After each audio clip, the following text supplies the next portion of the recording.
Asbestos. We've all heard a lot about it, but what exactly is asbestos? Asbestos is a mineral with some unusual characteristics.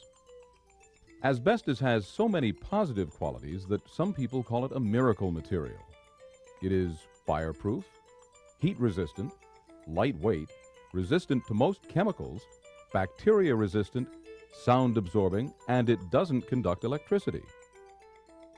Products that contain asbestos can be very helpful, but they can also be very harmful. Asbestos has hidden dangers that you need to know about.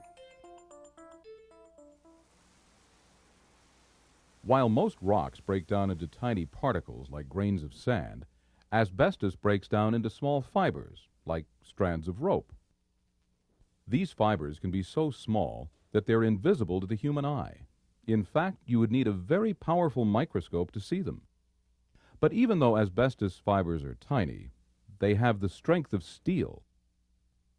One of the problems in dealing with asbestos fibers is that you can't see them, taste them, or smell them.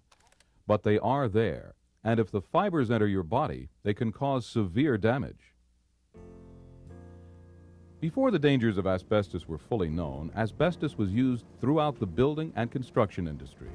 It was mixed into plaster and wallboard for strength and support, sprayed onto walls, ceilings, and steel girders for fireproofing, wrapped around pipes, boilers, heating ducts, and other utility systems for insulation.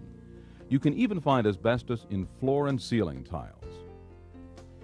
So if you're a member of a custodial, engineering, or maintenance staff, you need to know about the hazards of working around asbestos.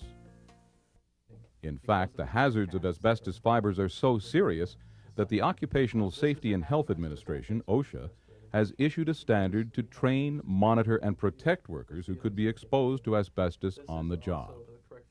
As a part of this training, you'll learn the health effects and risks of long-term asbestos exposure, how to recognize and deal with possible asbestos hazards,